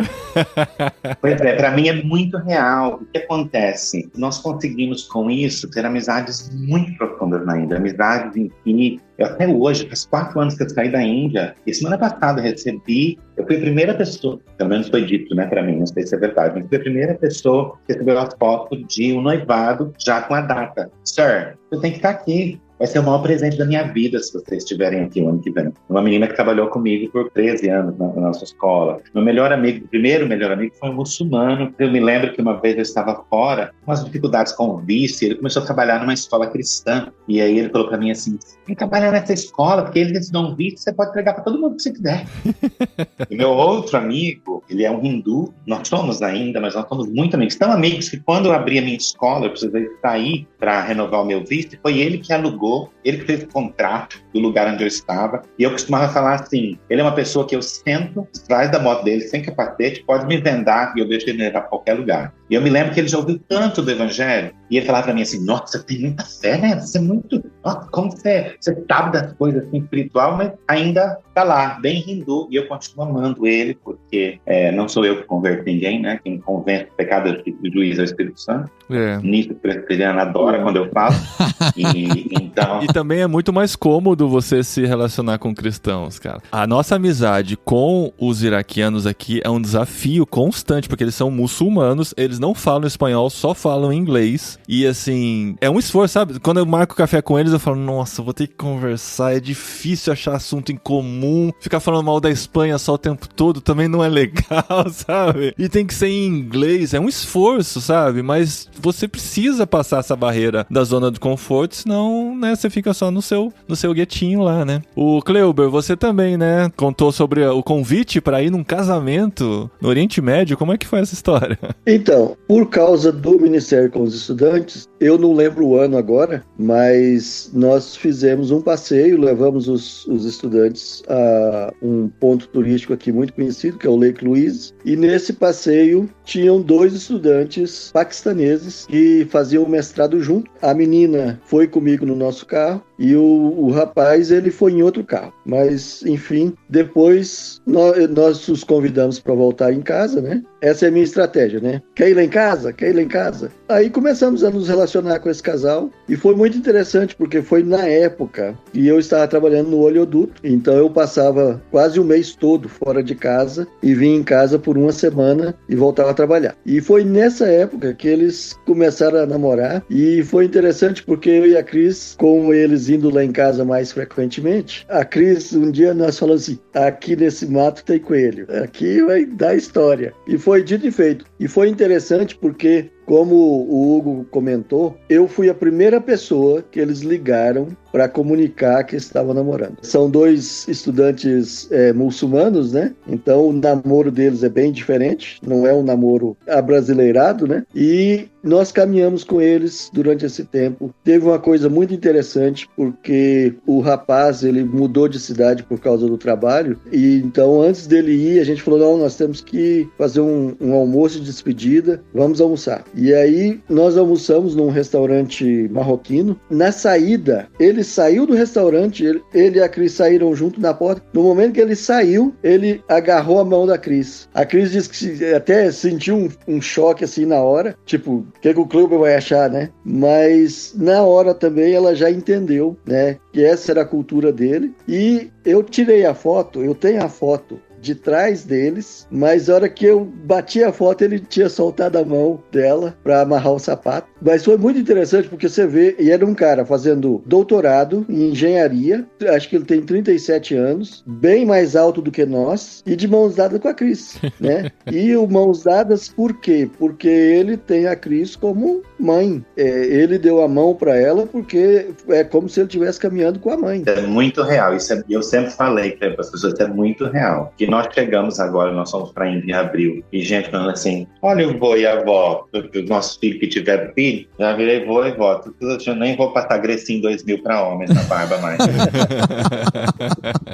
Vai ficar com a barba branca mesmo, que já tá no lugar certo. Mas é interessante como o relacionamento desenvolve, né? O relacionamento Sim. desenvolveu, como tinha uma diferença de idade aí, Cleuber Cris com os paquistaneses, talvez não seja nem suficiente para ser a mãe, talvez seja até menor, mas um relacionamento de respeito, né? De cuidado, que acabou fazendo eles entrarem para sua família e vocês entrarem para a família deles, né? Exatamente. Para fazer essa história curta, né? Eles decidiram casar, foram ao Paquistão, casaram no civil, voltaram para o Canadá e decidiram que depois de um ano, quando eles tivessem os vistos organizados, né? Porque até então eram estudantes, aí eles voltariam ao Paquistão para fazer a cerimônia religiosa, né? O casamento de 4 dias lá, e eles falaram, queremos que vocês vão com a gente, né? Vai ser uma honra ter vocês lá. Aí você não sabe quem tá mais honrado, né? Porque eu falei para todos eles, o privilégio é nosso de estar aqui. E e ficamos na casa deles. Foi bem interessante porque ele contava para nós que quando a mãe dele falava alguma coisa com ele que ele não gostava, falava, eu vou falar para minha mãe do Canadá, eu gosto mais dela, ela é mais legal.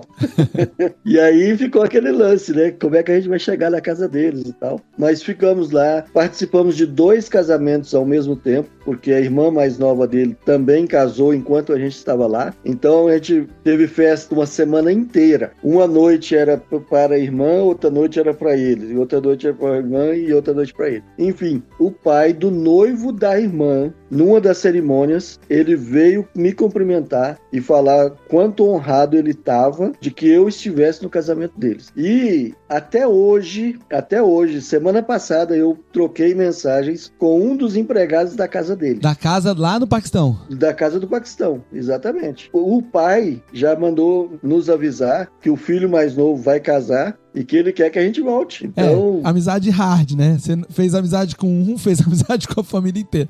Quebrou a casca do coco, tava cheio d'água, caiu lá dentro. Uma coisa que o Hugo falou, que eu acho muito interessante, é o seguinte: às vezes nós crentes, nós olhamos a pessoa na nossa frente só como potencial evangelístico. E a partir do momento que a gente vê que essa pessoa não vai dar nada, né? Porque o nosso julgamento, a gente deixa de investir naquela amizade. A gente passa pro próximo, né? Quem eu vou converter, quem vai ser o próximo. E eu tive que aprender essa lição muito dura, né? Porque eu investi muito na vida de um chefe canadense e cada vez que eu avançava um passo com ele, tinha uma conversa profunda, falava das coisas de Deus e tal, no dia seguinte ele ia lá e fazia um negócio totalmente escandaloso, contrário ao que a gente tinha conversado. E eu fiquei muito frustrado com Deus, eu fiquei muito chateado e um dia Deus falou para mim: Cleuber, o autor da história da salvação já tem um herói. E não é você não é o herói da história da salvação. O herói é Jesus. É ele que salva. E aí eu aprendi aquela lição. Então hoje eu vivo muito despretensiosamente as minhas amizades com não crentes, no sentido de, se ele demonstrar interesse pelo evangelho, ótimo, eu posso me aprofundar com ele no evangelho a hora que ele quiser. Se ele não demonstrar esse interesse, ótimo também, vou continuar sendo amigo e demonstrando, porque às vezes a gente é muito prático, né? Não vou gastar tempo com essa pessoa aqui porque não está levando a lugar nenhum. Aí nós erramos, né? Porque aí a gente deixa claro para a pessoa que eu só estava interessado em convertê-la, em ganhá-la para a igreja. E aí eu descarto ela. É verdade, Cleber. Na verdade, parte disso a parte ruim, né, que a gente precisa falar. Toda cultura tem coisas maravilhosas, toda cultura tem coisas terríveis, todas. Na Índia eu posso falar várias, posso falar dos ingleses e posso falar dos brasileiros também. E uma das coisas que a cultura evangélica, cultura protestante, digamos, aqui no Brasil, é esse negócio, né? Já dei tanta oportunidade, já caminhei tanto, a pessoa não quer nada, né? E aí nós transferimos isso para outro. Eu sempre falo, pessoal, gente, na Índia, e na Inglaterra também, eu dava a intenção dos meus amigos hindu e muçulmanos que eu estava quase convertendo. Eu fazia tanta pergunta, eu estava assim, é mesmo? E Maomé falou isso. E você faz o que depois disso? Gente, e Shiva é assim, nossa, eu quero saber de tudo. Quando eu falo pro pessoal aqui, gente, pergunta para os umbandistas, o povo candomblé, espírita, o que eles acreditam, como é que é? O povo falta me jogar para fora da igreja, medo, porque o brasileiro tem medo cristão, né? Claro, não é todo mundo, mas de forma... Então, assim, é muito interessante essa questão de nós, como filhos de Deus, não querer mostrar para as outras pessoas que nós estamos interessados neles aqui, para ser nossos amigos, independente do que eles acreditarem ou não. É muito gostoso andar com Jesus, muito gostoso. Eu estou falando para você, anda com Jesus, mas se você não quiser... Acontece exatamente isso com o nosso relacionamento com os iraquianos. A gente faz muita pergunta sobre o Islã, sobre a cultura, sobre o país, sobre as festas e tal. E às vezes eu fico me perguntando, será que eu estou demonstrando muito interesse pela religião deles? Porque eles não perguntam sobre a minha, sabe? Eles têm a convicção deles e tal. De vez em quando a gente coloca uma coisinha ou outra. Mas só para completar aquilo que eu falei de que é um esforço muito grande, é cansativo fazer essa conversa, mas ao final dela, sabe, a gente sai às vezes meio destruído, assim, né, porque é complicado, né? É intenso, né? Pela diferença de cultura e de religião e tal, mas a gente sai numa sensação de alegria, assim, de leveza, sabe? Depois fala, cara, que legal, a gente tem uma amizade com um iraquiano muçulmano, cara. Quando que a gente sonhava em ter essa amizade? Amizade mesmo, assim, sabe? De sair. Não vieram pra nossa casa ainda, não fomos pra casa deles, a gente tem mais mais cuidado com relação a isso, porque não sabe muito bem o que eles comem, como que pode oferecer e tal, mas a gente tem essa relação, pelo menos de ir pra cafeteria, de conversar bastante, a gente fica 2 horas lá conversando, eles contando. São pessoas muito inteligentes, eles estão fazendo pós-doutorado em energia renovável aqui na nossa cidade, sabe? Então, assim, a gente aprende muito com eles e quer poder contribuir um pouquinho com a vida deles, deixar a vida deles um pouco mais fácil aqui também, mesmo que eles tenham que ir embora o ano que vem, quando terminar o doutorado, e a gente não vai mais ter contato, mas pelo menos eles tiveram contato com um cristão que andaram com eles, demonstraram amizade, demonstraram interesse, né? Isso aí, uns plantam, outros regam, né? Outros vão colher, o crescimento é o Senhor, isso mesmo. Eu ia até comentar a partir disso que o Kleber falou, porque eu tava pensando sobre isso enquanto a gente conversava. Eu tive que chegar nessa crise também, de falar assim,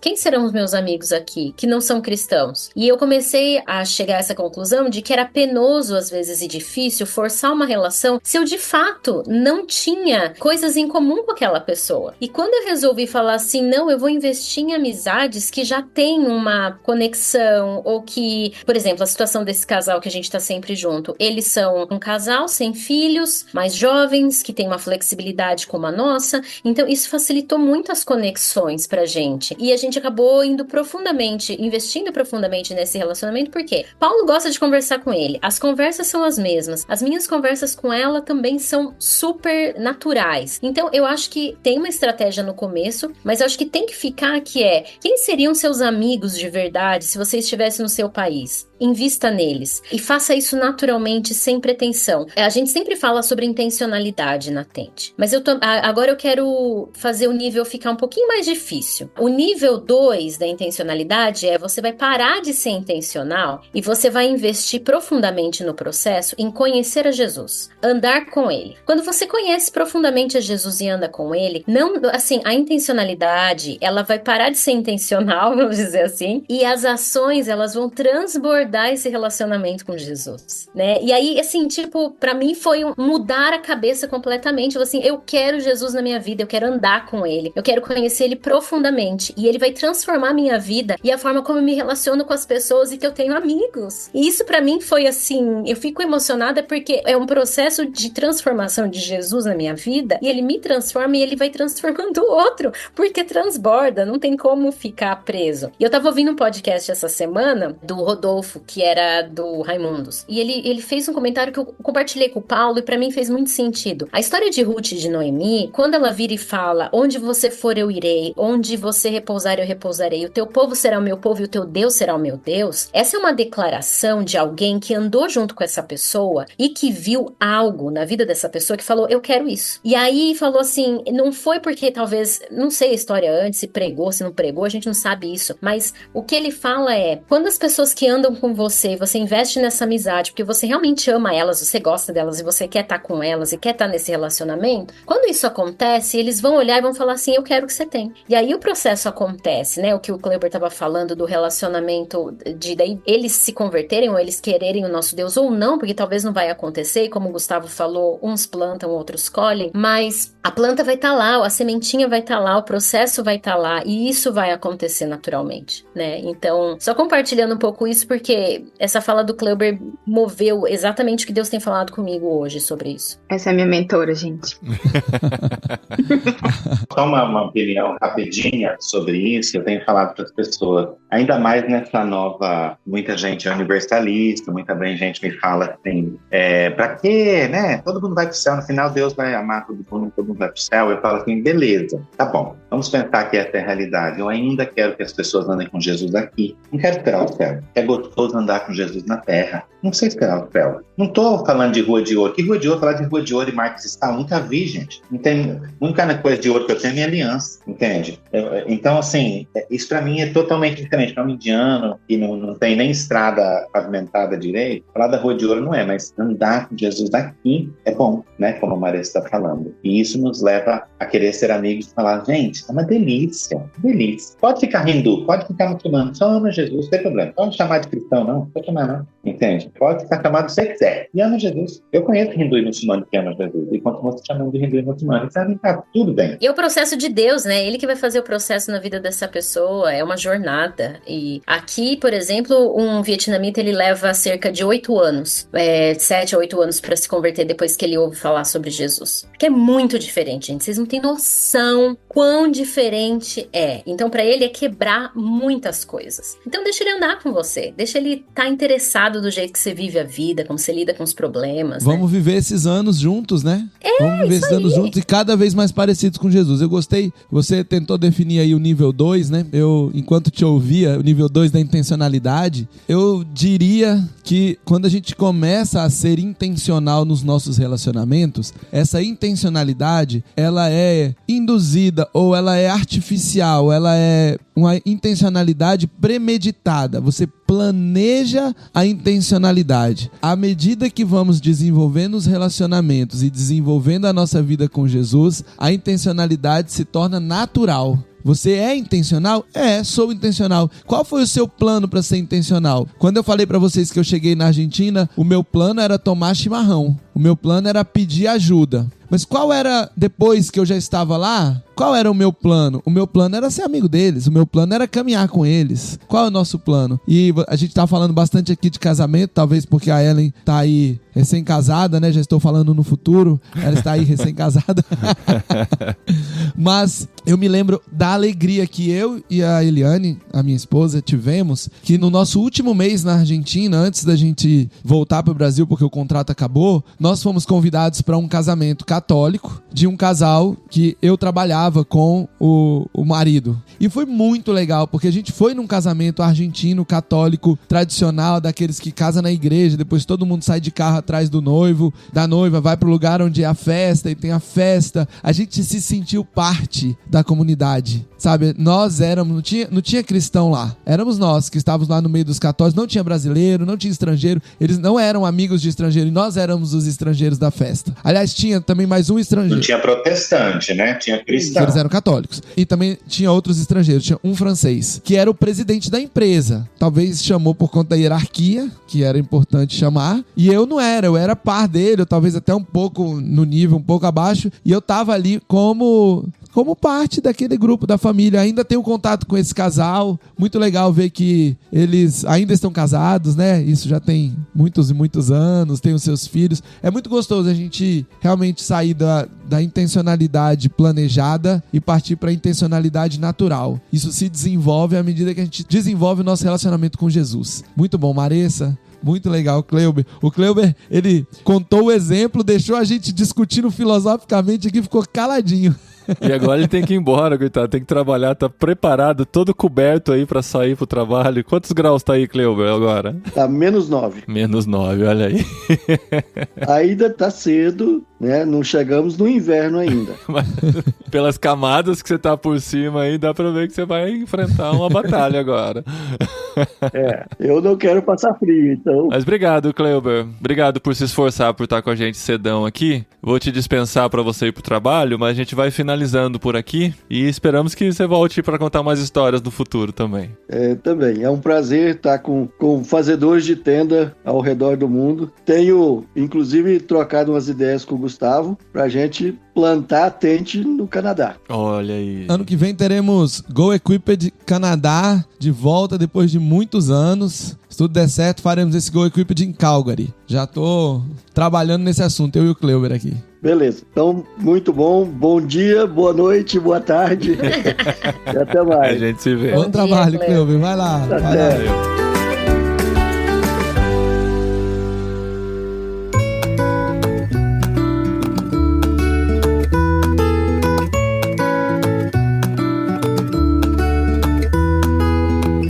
Gente, eu acho que pra finalizar, assim, uma coisa pra se pensar com carinho, é que, assim, é muito bom a gente conhecer bem, como eu falei, eu fui formado pelo Jetlag antes de vir pra Espanha, a gente ouviu todos os conselhos, pesquisou muito, conversou muito com brasileiros que já estavam na Espanha, ouviu suas histórias, ouviu como que é se relacionar. É bom conhecer as regras, mas também é bom ver como que a gente consegue quebrar essas regrinhas, né? Porque diziam muito pra gente, pra você ir na casa do espanhol, eles têm que te sentir parte da família. O espanhol só convida alguém pra sua casa se for da família. Aí também em outros momentos diziam assim, se você faz alguma coisa pro espanhol, ele vai querer retribuir. Eu falei, peraí, talvez dê pra conjugar essas duas coisas aqui. Se eu convidar ele pra minha casa, talvez ele me convide pra casa dele também. E a gente fez isso, mas foi exatamente isso. A gente tava naquele medo, será que a gente chama eles? A gente já tinha saído pra ir pro bar. E o bar aqui é o lugar da família, tá, gente? Antes de ser julgado, o bar é onde os espanhóis vivem a vida. Aqui também, não me julguem. A gente chamou eles pra ir pro bar, eles aceitaram, legal, vamos lá e tal. Lá no bar eu falei, vamos semana que vem, a gente gosta muito de jogos de tabuleiro, vocês gostam também? A gente tava falando sobre isso. Sexta-feira vamos jogar lá em casa? Eles se olharam assim e falaram, vamos. E vieram na sexta-feira aqui em casa, dito e feito, no meio do encontro eles falaram, agora a semana que vem é na nossa casa, hein? Eu olhei pra Adri assim e falei, deu certo, né? Na semana seguinte já tava sendo convidado pra casa deles. Sabe o que é interessante, Paulinho? Eu acho que muita gente, infelizmente, eu acho que está acontecendo essa transição no mundo de missões também. Muito do que foi escrito por norte-europeus, norte-americanos, com a cultura profundamente diferente. Então, o que acontece? Eu visitei, minha última responsabilidade na Europa, eu era líder do pessoal que trabalhava na Espanha, e visitei ingleses e americanos, e todos me falaram a mesma coisa. Ninguém vai na sua casa, ninguém te convida para ir na sua casa, você não consegue entrar na casa do espanhol. Mas aí você encontra o brasileiro, eu já fui. Eu fui aqui, eu entrei ali. Então eu acredito que, e não estou desmerecendo o pessoal de forma alguma, né? É só a maneira. Eu acho que vai demorar, mas eu acredito que nessa próxima década, pessoas como nós que estamos e vivendo, vamos ter que começar a escrever coisas para a nossa realidade, um outro olhar da cultura. Porque a gente lê os livros todos através da cultura norte-americana e norte-europeia. Não tem nada a ver com a gente. Tem nada a ver. Sim, tem pouco a ver algumas coisas, né? Mas assim, de como nós nos relacionamos, de como nós ainda compartilhamos a fé, de como nós compartilhamos casa, mesa, cultura, comida, é muito diferente. Como a gente lida com conflitos. Quando a gente lida com conflitos, toda a nossa formação é baseada em escritos, 95% escritos de gente que não é da nossa cultura. Concordo totalmente. Aí o pessoal fala assim, você é geração, sei lá, nem sei que geração que eu sou. Baby boomer, certo? Então, minha mãe... Tô brincando. Então, minha mãe, coitada, aí eu seria filho do baby boomer. Que baby boomer? Coitada da minha mãe quase não tinha nem arroz e feijão pra comer quando ela crescia.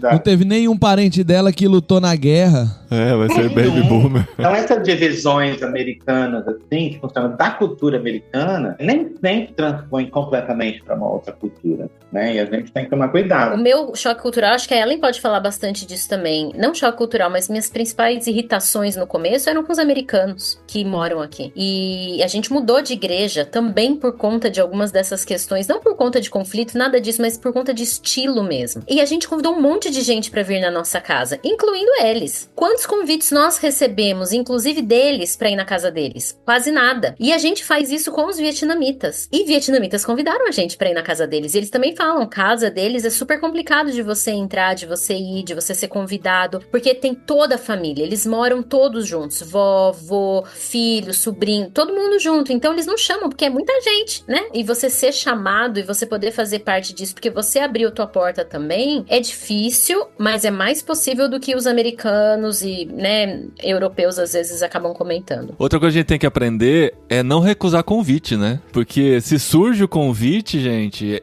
já é a pessoa tomando uma atitude de te chamar, sabe? Adri e eu combinamos quando chegamos aqui de, se nos convidam, a gente vai aceitar, a gente vai adequar a agenda, a gente vai mexer pra lá, mexer pra cá, mas vai, sabe? Não dá pra perder essas oportunidades, já são tão raras, né? Barreira desnecessária, né? Eu acredito que esse negócio da cultura que a Maria está falando, né, de outra cultura, como nós, como brasileiros, podemos falar mais, uma das coisas que eu percebi na Índia, por exemplo, se você é amigo, torna amigo do indiano, você não fala palavras como por favor e obrigado. Isso ofende o indiano profundamente. Você falar obrigado é uma ofensa muito grande se você é amigo. Porque você está falando obrigado. Porque na língua já tem maneiras de você ser educado conjugando o verbo. Então já tem um por favor, já tem uma educação na língua. O pessoal de fala inglesa, né, geralmente, não quero mencionar os países aí, norte e tal, tinha muita dificuldade. Então eu conheço gente lá há 20 anos que fala assim, mas eu não consigo não falar please and thank you. Não consigo, tem que falar. Aí o indiano sempre acha que tem uma distância. Não tem uma distância muito grande, nunca é tão amigo. Então é uma coisa pequena, mas assim, cara, aceita que é outra cultura, pronto, aceita que o reinado de vocês acabou, gente. O sorry também, né? Ele fala sorry até por falar sorry.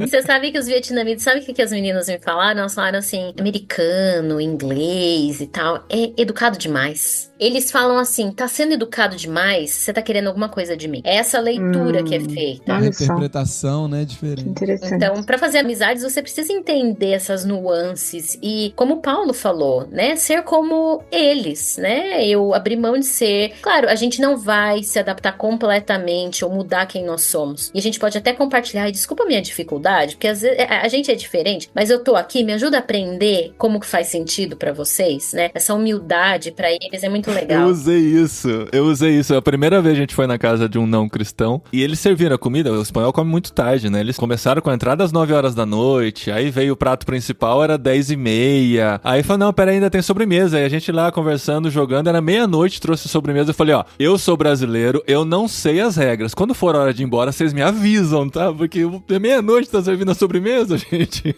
Boa. 5 da manhã tá passando café e você ainda tá lá, né, Paulinho? Se não avisa. É duro que passou café depois mesmo. Passou café, cara. A gente acho que ficou até 1h30 da manhã na casa deles e eles super felizes, sabe? É muito diferente mesmo, né? E aquela coisa de quando nós somos confrontados com essa diferença, uma coisa que é natural de nós fazermos é você querer falar como que você faz. Isso não cabe, porque é você que é o estrangeiro, você que está na casa dele, você que está no outro lugar. E eu sempre falava pro pessoal na Índia, algum indiano um dia bateu na sua porta e falou, vem pra Índia me salvar, por favor? Não. Então quem você não gosta de buzina, você não gosta de pimenta, você não faz errado. O problema é seu, não é dele.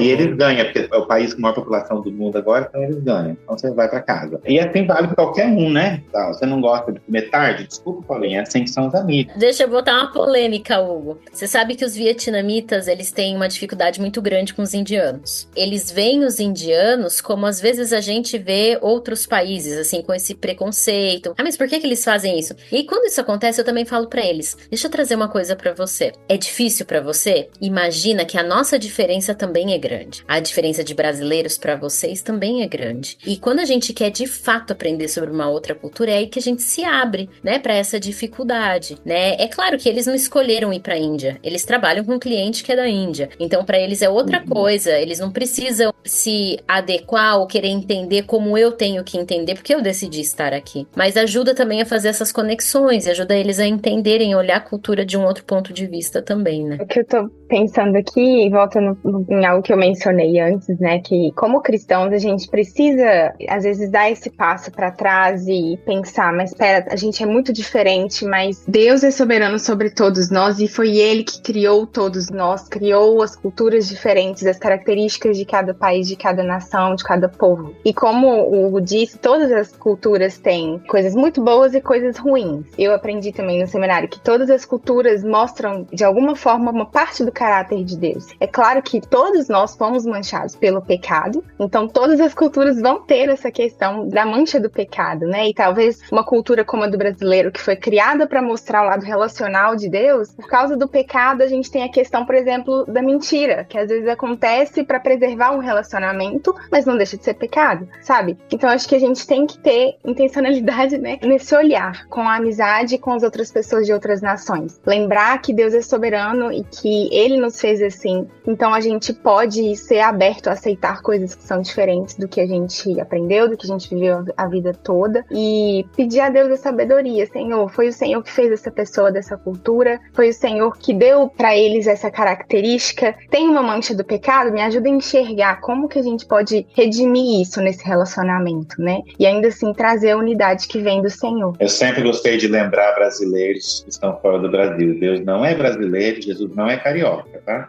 É uma história que inventaram, então pare de acreditar nisso.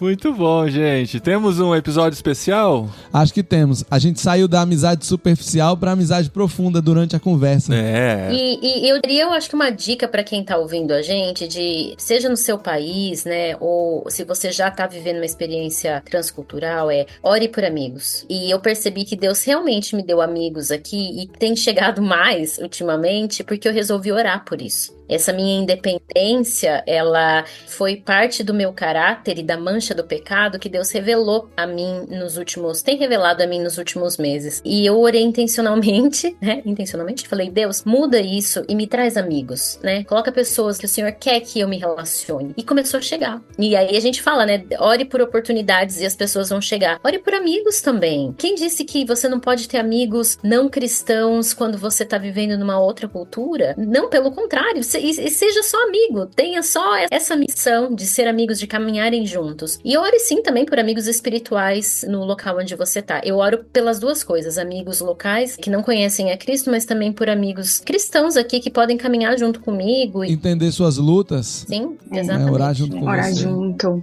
Isso aí. Até porque aqui não tem muitos brasileiros. Que bênção. Nossa, como Jesus te ama, Maria.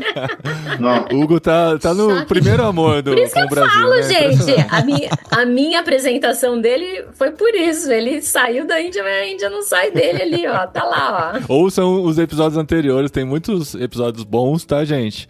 Aquele que você participou junto com ele foi sobre trabalho, não foi, Marissa? Foi sobre cultura. Trabalho em outra cultura? Isso. Acho que foi foi no final de 2020, eu lembro de ter gravado esse episódio. também foi um especial. Foi um especial de fim de ano, verdade. Então tem muita coisa legal com o Hugo participando aqui, com a Maressa participando. Tem o episódio da Ellen, do Cleuber. Assistam todos. Se você assistir, você ganha uma cesta de Natal do Paulinho. Do Paulinho não, da Tente.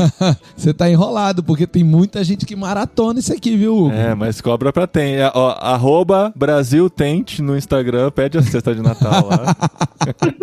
Isso, o pessoal vai mandar lá de socorro pra vocês. A equipe da Tente de socorro. Socorro! Panetone do Carrefour, de R$10. Não tem Carrefour lá, esse aqui eu compro, né? Não, Gustavo, faz uma promoção de quem provar que ouviu todos os podcasts relacionados ao Atente ganha uma inscrição pro Go Equipped. Ah, mas como que prova isso? Gente? Ué, dá pra você ver no Spotify. Ah, mas é só você dar O como Spotify mostra se você ouviu. ouvido. Acho que dá pra clicar como ouvido, não dá. Ah, então, mas aí se a pessoa mentir, a gente já dá a inscrição e ora pro julgamento. Pra fazer duas coisas juntas. Já ora pro raio cair na cabeça, né? Igual mãe, né? O menino faz coisa errada, você não sabe qual filho que foi, a mãe ora e fala assim, Deus vai revelar. Deus vai revelar. E Deus Até revela. o menino morrer de medo e ele falar... Aí os meninos ficam com medo. Senão todos vão ser disciplinados, né? Ô, Gustavo, nesse pré-Go Equipped, com recados pós-Go Equipped, o que a gente tem por esperar da Tente para 2025? Será que já temos novidades para contar? Bom, Paulinho, a gente não tem as datas dos cursos ainda, mas a gente tem muita empolgação. Temos muitos projetos em desenvolvimento. A partir do ano que vem, eu vou me dedicar ainda mais tempo à Tente. Então, estou fazendo uma transição de trabalho e a partir de janeiro eu vou trabalhar praticamente 100% do meu tempo para a Tente, tanto no Brasil quanto nos Estados Unidos, quanto a Tente Internacional. Olha E aí, eu e o Hugo, que já trabalha, não sei quantos %, mas ele trabalha boa parte do seu dia para a Tente, ele dá algumas aulas de inglês e tem algumas outras coisinhas, mas também trabalha, então a gente vai tendo aos poucos um time com mais tempo de dedicação para que a gente desenvolva mais programas, desenvolva melhor os cursos, melhor os treinamentos. Pro ano que vem, temos a expectativa de ter outro Go Equipped. Já recebi assim umas ofertas bem legais de apoio, né? Não ofertas financeiras, mas de apoio para que a gente faça o Go Equipped 2025 em Curitiba. Então tem aí uma possibilidade de a gente chegar lá na região sul. Temos algumas conversas para novos Go Experiences, inclusive Go Experiences exclusivos para uma igreja. Esse ano a gente fez um teste, funcionou. Além do Go Experience aberto, a gente fez eu e o Hugo, para uma organização, para treinar toda a equipe daquela organização. Fizemos em agosto, uma organização lá de Anápolis, foi muito legal. A Maressa já abriu a porta, já comecei a conversa, então devemos ter um Go Equipped exclusivo para uma igreja, para outra igreja. Então temos várias ideias aí no forno e no primeiro jet lag do ano que vem eu já chego com o calendário completo, pode deixar. Muito bom, gente. Obrigado pelo carinho de vocês, de sempre. Obrigado pela parceria. Mais um ano juntos aqui, né, gente? E a gente quer... 5 anos de jet lag, hein? 5 anos de jet lag? Caramba. De 19 a 24. Muita coisa. Eu também fiz treinamento pelo jet lag, viu, Paulinho? Maratonei na estrada para Ribeirão Preto uma vez. Tem um amigo meu que tava indo pro Oriente Médio, ele passou aqui pela nossa casa, antes de ir pra lá, ele falou a mesma coisa. Ele falou, tô preparado pra experiência lá, pelo jet lag. Então, se você não quiser fazer o Go Equipped, dá pra fazer só o jet lag. Maratona jet lag. Maratona jet lag, a gente te manda a prova no final. Se passar na prova, o certificado chega aí no seu e-mail. Gostei Aí, ó, dessa. pronto. Muito bom. Gente, não decidimos ainda se a gente volta em janeiro ou em fevereiro com o jet lag, tá? Vamos discutir, mas quando voltar, voltou. Aparece aí na timeline de vocês a nossa nova temporada do jet lag. Ano que vem a parceria continua, Gustavo? Continua, animados. Ainda mais animados. Inclusive, recebi algumas propostas para que a gente comece um jet lag in English, entrevistando não só brasileiros, e que a gente abra duas frentes assim do jet lag. Então, parece que o público aqui que está me ouvindo neste momento está aprovando. A gente tem o Hugo para nos ajudar no podcast. Olha aí. Podcast. O inglês. Então temos aí uma ideia nova no forno. Além do jet lag normal, tem gente querendo que a gente comece outro jet lag aí, ó. Quem sabe, hein? Boa. Vamos orar, vamos sonhar Aí e a levantar gente recursos. arruma, né? Fala Sou a jet favor. lag, a gente arruma. Não, né? tá em português. Não, É jet lag. When we will Não, be por speaking favor. English, we will be using English accent. Inclusive, tive que explicar isso pro meu noivo hoje, viu? O quê? Porque ele queria ouvir o jet lag, mas eu tive que falar, desculpa, não tem inglês ainda. Ué, ele ainda não tá falando português? Que tipo de noivo Tá é esse? aprendendo, tadinho. Como você vai casar com uma pessoa que não fala português, velho? Gente, ele está aprendendo e tá indo muito bem, mas assim, podcast é outro nível, né? É. Então, me ajuda, faz um inglês pro coitado. Valeu, gente. Nos vemos em 2025, se Deus quiser, com muitas viagens ainda pela frente. Bom fim de ano, bom Natal, felizes Páscoas pra todo mundo. E que Deus leve vocês para outros países também. Aê. Olha aí. Amém. Amém. Isso aí. Amém.